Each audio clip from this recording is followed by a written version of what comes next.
বন্দে পুরুষোত্তম, বন্দে পুরুষোত্তম, বন্দে পুরুষোত্তম। পরম প্রেমময় দয়াল, সকল দুঃখ হরণকারী শ্রী শ্রী ঠাকুর অনুকূলচন্দ্র রাতুল চরণে আমার কোটি কোটি প্রণাম। পরমাধ্যা জগজ্জননী মমতাময়ী মা, দয়াময়ী মা, ওনার চরণেও শতকোটি প্রণাম।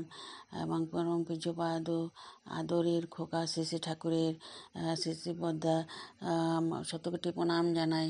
পরম পূজ্যপাদ বর্তমান আচার্য দেবের চরণে শতকোটি প্রণাম জানাই। তো ইষ্টপ্রাণ দাদা মায়েদের আমার রাঁধিত জয়গুরু অনেক অনেক ধন্যবাদ আমাকে আমার পাশে থাকার জন্য, উৎসাহ দেওয়ার জন্য। আপনাদের উৎসাহে আমি প্রতিদিন চেষ্টা করি নতুন নতুন কিছু, আমি যেটা পড়ি বা শুনতে ভালো লাগে সেটা আপনাদের সাথে শেয়ার করি, আপনারাও জানুন। তো এখানে শ্রী শ্রী বড়মার কথা, এখন শ্রাবণ মাস তো তাই বড়মার কথাই বলে চলেছি। ওনার তো মানে নখের সমানও আমরা হতে পারবো না, চেষ্টা করি উনি যে ওনার চলনকে এত মানে আমাদেরকে শিক্ষণীয় করে।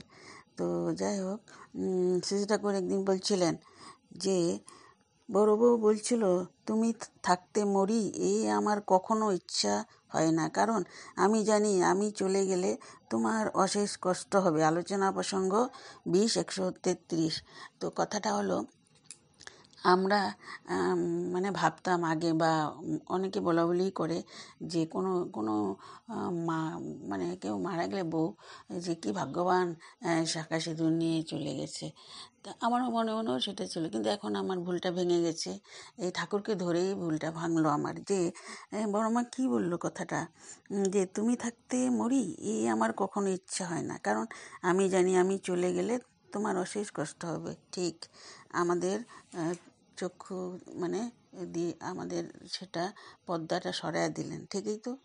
তো শ্রী ঠাকুর তখন জামতলায় ঘরে খুবই অসুস্থ, মুখ বেঁকে গেছে। শ্রী বড়মা তার পাশে বসে সর্বদা সেবায় নিয়ত। 2 দিনের মধ্যে বড়মার আহার নিদ্রা নাই, শুধু মাঝে মাঝে জল পান করছেন। শ্রী পদ্মা আদরের সুরে বললেন, মা এই রসটা সত্য তোমার জন্য করে এনেছে, ও খুব নিষ্ঠাবান ব্রাহ্মণ, তুমি এইটা খেয়ে নাও। বড়মা বললেন, আগে ঠাকুরকে সারাবার ব্যবস্থা কর, তারপরে। বদ্দা এবার মাকে আরও আদর করে বললেন, মা ডাক্তার যতই আসুক তোমার আশীর্বাদে বাবা সারব। আজ ডাক্তারবাবু বললেন অবস্থা একটু ভালো, তোমার শরীর যদি ভালো না থাকে তবে বাবাকে সারানো সম্ভব হবে না। তুমি যে আমার শক্তিময়ী মা। মা ফলের রস পান করলেন। শ্রী বড়মা শ্রী বড়দার সেবায়, ডাক্তারবাবুর চেষ্টায় শ্রী ঠাকুর অল্প সময়ের মধ্যে সুস্থ হয়ে উঠলেন। জয় তুমি জননী 104। তো বড়দা মাঝে মাঝে বলতেন, তোমাদের সবাইকে দেখবার জন্য তো ঠাকুর আছেন, কিন্তু তাকে দেখার জন্য আমি ছাড়া আর কে আছে। তো শ্রী ঠাকুর স্ট্রোক করে বহুদিন ভুগছিলেন। একবার শ্রী বড়মা তখন 42 দিন অন্ন গ্রহণ করেন নাই।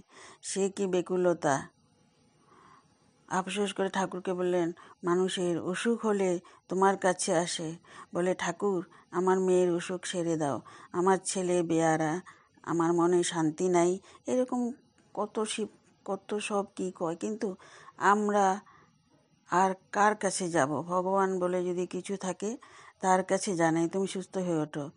একদিন বড়মা দিব্য দয়ায় কথা জনৈকা এক মা ঠাকুরের কাছে বলতে গিয়ে উল্লেখ করেছিলেন, আপনার বড় খোকার মা। শিষ্টাকে শুনে বললেন, ও শুধু বড় খোকার মা নয়, তোমাদের মা, সকলের মা, আমাদেরও মা। তো জয়তী জননী 132 আছে। বন্দে